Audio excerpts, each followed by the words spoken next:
What's up, everyone? It's pre-rift day. We're on the way out now to our local card store. I'm really hoping that I get a Kali or Zed for my pre-made. It might be interesting to play whoever it is that I get anyway. So I'm not sure if to just test myself. Whoever I open, I'll just play. And then afterwards just kind of like invest in getting a Kali and Zed. Hopefully I'll kind of like pull them in one of my packs, so then I can build from it. Because I might get like a pre-built deck that maybe is purple, red, that I can just add straight to them. It'd be great if I have Kennen, to be honest. I'll probably play Kennen as well. It would be quite nice to play purple, yellow. It's going to be an interesting one. So we're going to head out now and we will see you there. Accordingly, and then you can have multiple of a battlefield, but you can also have really nice model for quite cheap. Any questions, give me a shout. I have got some. So I pulled Shen, the one that I kept saying I didn't want to play. Let's see what's going to happen. Maria pulled Kennen. Nice one to pull. That's what I said you probably want to play. Rob pulled Jay. And then and Graham's on Renekton.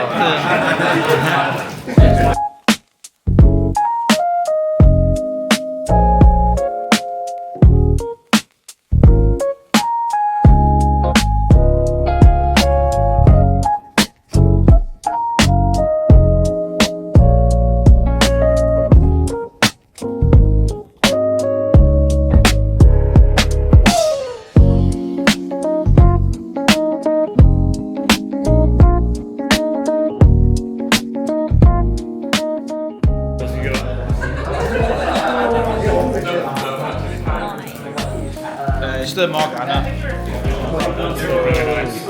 I'll just pull tail. Oh, you got the tail off? No, that's not the one on the back, is it? That's tail. Oh, this one, right?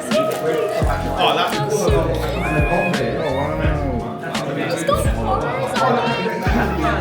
I'll take it. You probably got the good set.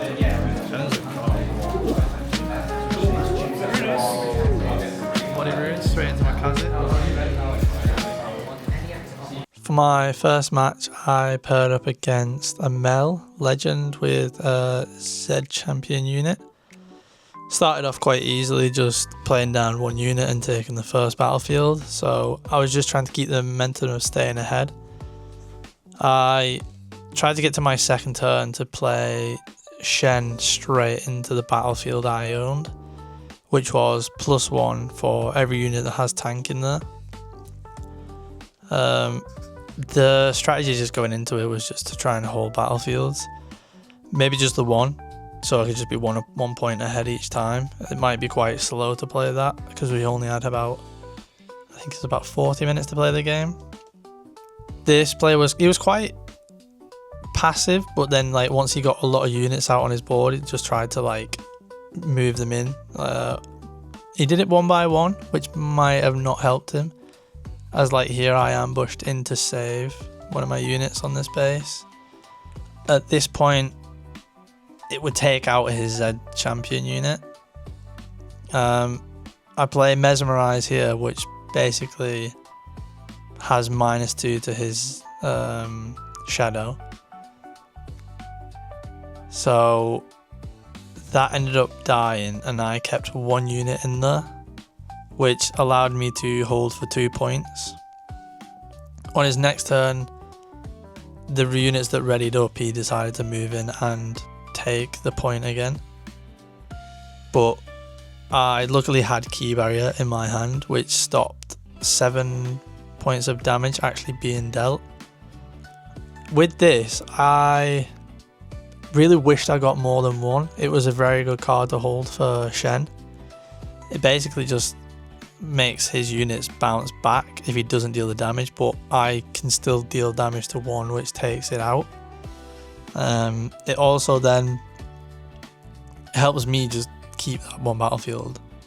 So because of this, I end up kind of steamrolling at this point and just like getting a lot of points, and with Shen still on that other battlefield, I'm drawing 2 at the beginning of every turn I'm playing. Coming into the late game of this, my opponent just decided to concede as I was too far ahead and he wouldn't be able to wipe my battlefield out. Playing the Naces into it just kind of sealed the deal. For my second matchup, I paired against Manny, who I don't think I've had a match yet that we've not drawn. So I'm not sure if that's a good or a bad thing, but this was another tough matchup. He was playing Ambessa with a Kale champion unit, which was not fun to play against. I did the same kind of strategy again, trying to take the one battlefield just to stay a point ahead. But his units were just coming out and just like readying straight away, and he had a lot of assault units. Managed to get his Kale empowered twice on one turn. I also tried to play units to the base rather than just holding one battlefield. As you can see here, he's pretty much just like using one unit to attack 2 in one of my battlefields. I tap Shen to give Nasus the tank, which then he just has to trade with me. So I'm at least holding Shen still in the battlefield. I can try and then build it up with my hidden card that's still in there. But this battlefield, once I apply the hidden card, I have to pay the cost of reaction, which I didn't know until he told me later in the game. So that was kind of hard going up into. I think he was 1 point ahead of me throughout the game, and then I managed to take the other battlefield to be on like a similar pace to him. He was wiping out my units like left, right and centre, especially once he got the Kale fully empowered. Ambessa and Kale was just like a nightmare kind of matchup to play against. Trying to pump units and just using key barrier to stop his assaults when he was doing like 1 unit per turn. It was trying to basically like trade out and survive, but once he got this Kale fully empowered, it was just like there was no stopping it. I realised, I think too late in the game, that I should have just been pulling some of the units back, like holding, getting the point, and then bringing them back ready for the next turn. But I think again it was just he would play Kale in and then bring it back. There was no fight wanting to be done. It was just jump in and get a point and then jump straight back out with his Ambessa legend. With this game, I realised that my camera ended up cutting out right at the end. So I apologise for that. It just ran out of battery and I didn't realise. So this game went to a draw. It went to overtime and neither of us could get the last point. Going into game 3, I paired up against another Mel. So he was playing Mel Legend and Champion. This was a player that I played against 2 weeks ago, I think. He came in playing Aurelia and was new to the game, so it was nice to see him come back and test out Pre-rift, as I advised for him to come and experience it just because everyone was learning the new thing at the same time. This was pretty similar to the first game that I played, by just moving in a unit to take my tank battlefield and then dropping Shen on top. I think it flustered a few people just with how much might you can kind of get in a battlefield straight away. It's a little overwhelming, and I think they didn't realise with the Shen being able to like draw an extra card, it was helping me out a lot. Being able to also use the Shen Legend and just action to give a +1 from the battlefield was quite big, especially like in the early game, once they didn't have a lot of runes to react with, or people kind of tried to just trade out individual units as well. And with tank, it was I got to choose which ones they were dealing the damage to, which was nice. This was the point where I realized I should have started playing more units to the base and basically bringing them back if they were holding already, so I could just like split between the 2 battlefields instead of just focusing on one. I managed to take his battlefield, which pushed me an extra point ahead. I think that's what was putting me a little bit behind, not being able to get enough 2-drops into the deck, which I should have really sideboarded like throughout the matches. once we got to the end of the game, he also just conceded as he didn't have any more units or anything to play throughout the game. So we decided to try and look into like his cards that he had in his deck and see if he had any more that he'd previously opened. He just felt like the Mel champion unit wasn't the best and he wasn't really using it to its advantage. As you can see here, I've gone through just to see what cards he'd missed out and tried to add them in. So giving him more like draw like units with extra ability power. For this match, I ended up going 2 wins to 1 draw. For my 4th match, we ended up pairing up against Graham, our friend who was sat across from us while we were opening our pre-rift box. So I knew he pulled Renekton, and I think he was the only one there that actually got Renekton. So it was interesting to kind of see how that ran. It fell into his favour because he really likes to play aggressive decks and just like heavy aggro, which I found out Renekton is crazy, especially early game, as I didn't really get it to 2-drop. So I think I went first and I just missed the drop at the beginning, which allowed him to be 2 points up against me at that point. And this was my first unit that I actually ended up getting out. So it was the Packer Protector, which once it moves, you draw from your deck, and if it's a unit, put it straight to your hand. If it's anything other, it gets +2. So I knew I was running like a lot of units in this deck, and I kind of just had to gamble whether or not it was going to be like gear or a spell. Hopefully if it was a spell, it would just be flow, so it would be like dredge up that I could just use from the trash. Trying to catch up, I just was so behind. At this point, I'm 3 points behind, and then now to 4. Once I actually finally got my first point, I was 3 points behind, which was not a good look. I was hoping that if I managed to get into one battlefield, I could then hold that with Shen and then continue to do the same with the next battlefield. But it was just the draw of the game just didn't go my way. So on top of this, I decided to pull Shen out to my base, so then at least one battlefield both have like a beefy unit. I could see in his base that he had 2 for my units, which just basically got +2 assault, and he had enough to just basically come in and trade. With Renekton, it was like Guttural Roar that dropped on top and like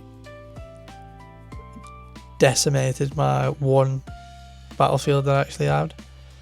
So he ran away with this game. At this point, I just had nothing I could do about this. Yeah, this was probably one of the quickest matches that I played in the pre-rift. After we finished this match, he basically told me that he wanted me to be holding base battlefields, which I'm not used to. I'm not really used to doing that after playing Kha'Zix, because I'm the same if I know that I want to move in and move straight out. I think that was the one thing that worried me with playing Shen in this, that I'm not used to that kind of play style. So getting to the end of this match, I just basically conceded because I think I was at 2 points to his 6-7 points. I show him my hand to just show him that I had no assault units that could take the other battlefield to stop him winning next turn. And at this point I was 2 wins to 1 loss and 1 draw. So coming to my final game of the day, I matched up against Reese, who pulled the overnumbered Morgana at the beginning of the video. I knew this was going to be a tough matchup because it's the same with Graham, that I've played against Reese a few times and it's either stalemates or he just runs away with the game. I played him in the Skirmish and he was playing Diana, so he was used to playing purple decks. Luckily enough, he pulled a Kale to basically pair with his cannon. And after playing Manny in game 2, I knew this was not going to be a good experience. So I actually managed to get a unit out at the beginning of this. But I feel like I didn't empower enough throughout this whole pre-rift. I played the Apprentice Mage down and then the Packer Protector without actually empowering the Apprentice Mage first, so I lost out here. Again, playing the Packer Protector, I was just running that risk of gambling to get the +2 when I assault in. I knew it wasn't probably going to be in my favour. It was just to try and take the open battlefield and then maybe hold. Here, you can see that he's setting up to hold both battlefields, playing out at one tentacle to then just be able to hold for next turn, or bait me into taking one of them battlefields. The battlefield that he was running allowed him to make me hold and burn my cards, which wasn't good as playing Shen. For his deck, it probably would have been a lot better just due to it being purple, and he would have had a lot of flow in there. I didn't take into account that he was going to be running a cannon, because obviously you get that in the packs from the pre-con. Realistically, I should have knew that this hidden card was going to be cannon, but at this point of the day, I was not thinking. Managing to take one of the battlefields, I try and do the same tactic of taking it and then holding with another unit like Shen, but then having a hidden card just in case they take 2 of the other units out. Didn't really go well or in my favour just due to the amount of power that Kale can get. At this moment in time, I tried to play Dragon Form to make the Kale's might drop to 5, but I found out that with her being empowered 3 times, that her base might isn't actually the same as being empowered. So it kind of took a hit in my plan. The Kale was just too far gone to be able to try and take out. As you can see here, I move in with enough might and he drops the key barrier down to protect her. But with him not being able to do enough damage to my unit, it just bounces back. And it wastes one of my turns. I could have literally took the open battlefield here, but was just trying to get rid of this Kale. It just really wasn't going my way playing against the Kale at this point, so I tried to take the other battlefield to try and keep up, as he was already at 6 points. But with it being his battlefield and it being burn, I didn't really want to hold this. I had no other choice. Once he got his Kale fully empowered, it allowed him to just take over the game and gank. It got deflect 3, which also wasn't nice to play against. Any reaction card, any card to just basically try and diminish the Kale didn't work. I managed to get to the end of the game, but I didn't actually get to move anything over. So I just conceded for this match. So I ended up going 2 wins, 2 losses and 1 draw at the end of the day.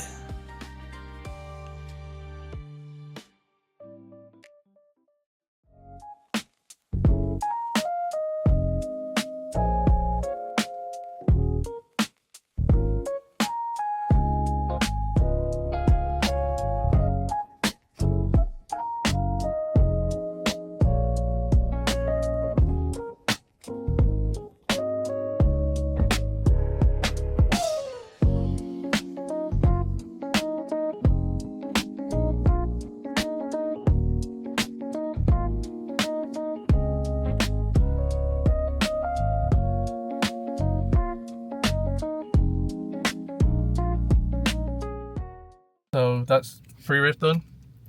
How was everyone's experience? Woo! Yeah. Yeah. Sure. 1 and 4. Same. 1 and 4. I came 2, 2 and 1. Playing Shen. I said I didn't want to play Shen from the beginning and I got him. So, but it wasn't as bad as an experience, I thought. Who are you playing? I was playing Kennen. Yes. And I played Jace. yes. And everyone else had a worse time than me. Yeah. Yay. But you pulled a pretty card. I did. It was the Crystal Rose Soda. Yeah. And I was telling her to play it so she could flex it, but she didn't. But Do I get scratched? scratched your sleeves. But it's time to go home now and probably debrief on everything that happened. Go through the deck that I ended up playing, and then some of the pulls that we got, I guess. So we'll see you at home. So this is the deck that I ended up playing for my first Pre-rift. I ended up getting Shen, as you saw in the video. It was Eye of Twilight Shen, which is action to give a friendly unit tank. That paired up with the Scourge of Shadows Shen, the green Shen, which when you hold, you get to draw an extra card. So I ran 2 in my deck just to be safe. Just some of my 1 and 2 drops. I feel like I didn't have enough looking back now, because when I ended up going first, I didn't have anything to actually play out whether or not I got these 2 cards. That was the big factor. I ended up running 3 Poros, which it helped on my second turn to just play something out. But yeah, I kind of played a lot more like 3 drops instead of 2 drops. My pulls for this pre-rift weren't great. A lot of the times I tried to pair up Nasus with Shen so I could hold, because both cards gave me something big, but it just didn't end up working. The Sacred Protector was quite good. Obviously, it's a bit like Galio, so pairing that up with a Shen is kind of the perfect combo. But yeah, I think overall I didn't play enough 2 drops. I probably could have put a different colour in, because I've only really got 4 blue cards in this. 1 was mainly for draw. I mainly put it in for Nasus as well, just for another big card to be able to drop on top of Shen in a battlefield. But yeah, going forward I'll know to kind of put a bit more early game in. Welcome back, guys. That was the first pre-rift I did for Vendetta. I got Shen. I didn't really want to play him, but it wasn't as bad as like getting some other ones, Nasus included, or like Jace. I know a lot of people were complaining about playing Jace. My brother said that he didn't get a lot of gear or drops to add to his deck, which probably would have been a bit annoying. I know Ambessa was a bit of a nightmare to play against. She's been running rampage against a lot of pre-rifts. Whether she'll be like that when it comes to Nexus Knights and stuff, I'm not sure. She did seem very strong playing against her in the pre-rift though, which I think she might be like the new Master Yi, that she's very easy to play in a way, I guess, but she's just got a lot of units to just like wipe the board. So I know a few people are going to be playing her.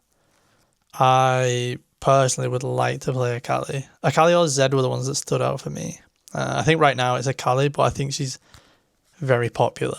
She's going to be one of the number ones to play. I'm not quite sure what the next Nexus Knight is going to entail. It's going to be a lot of new cards, still learning how like Vendetta runs.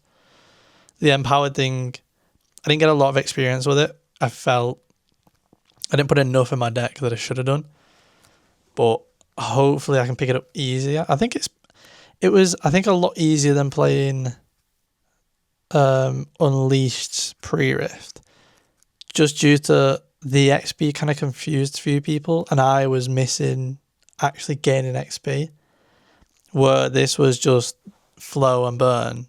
So you had one mechanic that you were learning, and flow was quite simple, of like fish playing from the trash. Burn was the same. Take it from the top of your deck and then you put it into your trash. But sometimes you could have flow on top of doing that, so it would benefit you. I didn't really get to play around with that as much because I don't think Shen had a lot of that. I feel like in the future Shen could be quite good once people kind of crack the code around him. It's a lot of just trying to hold battlefields, which the people I played against wanted me to do that. It was a nightmare for me to try and hold a battlefield with just Shen and someone else. I feel like I should have just committed to holding and dropped more units there if I was going to be ahead. But yeah, that was my strategy, basically. It was just shedding a battlefield straight after taking it. So I was quite beefy at the beginning, but once someone took that out, it ruined my strategy. But yeah, I think a lot more people turned up for this pre-rift as well. It was quite overwhelming, the amount of people that were there. But that's good because it's kind of showing that our community is kind of growing, and it's kind of a good time for people to jump into it, get into a pre-rift because everyone's in the same boat. I apologize as well. The lighting wasn't great, so I didn't see most of the cards when I'm like editing the video. The angle must have just been off because it's not usually like that. I know the quality for this video wasn't the best. I really want to like upgrade how it's going to look, and I didn't feel like I planned this out the best. A lot of it was quite rushed, or my camera ran out. It's happening quite a lot, to be honest. I need to try and efficiently record and like plan ahead. But yeah, the videos are going well. I'm managing to get them out, which is good. So as long as that's consistent, I'm happy with that. Going into the future, I'm going to try to maybe get a few different angles. I'm going to attempt to have another camera when I do unboxing. So when I go and do the Vendetta unboxing next week, I'll try and have a top-down view so I can see the whole table, because there's going to be a few of us opening at the same time. That could be a lot better than just using the one camera just pointing down, because I can do two angles at the same time then. Like how in the pre-rift I was opening and it's like showing other people's cards. It would be quite nice to like have a different point of view, or maybe also passing the camera off to other people, or leaving the camera where the table is that I sat at last, so other people can like, you can see other people's points of views for like games or something, not just mine all the time. But that's something to just look at in the future. I have started actually posting now on socials, so I will put my socials in the description below. I've got TikTok, Instagram, and YouTube currently. So if you want to keep up to date, try and follow me on one of those. I'm trying to keep consistent on that, and probably every 2 days or so to get something out. Hopefully in the future I'll probably put Discord together, but for right now I think I'll just focus on the main things of videos and just like trying to get content out for you guys. This video was a lot longer than I have been making. I felt a bit not pressured, but I didn't want them to be too long and people get bored. So I've kind of experimented with this one a bit more and like making it 25 minutes-ish long. So any feedback on that, just try and give me some in the future. If you feel like they're too long, or I'm showing like things that aren't really necessary, just, yeah, basically give me that feedback. I'm always happy and open to that, just to try and get the best quality videos for people. I know some people were saying that they wanted to see more like plays that changed the game, or something that happened that was a bit bigger in the game, rather than just seeing the score straight away. So that's what I've tried to do with this video. So yeah, I just really hope that everyone's enjoying the videos, and if you would like to continue following me and support me, subscribing would be awesome. And yeah, we'll see you in the next one. Thank you for that, guys. Peace.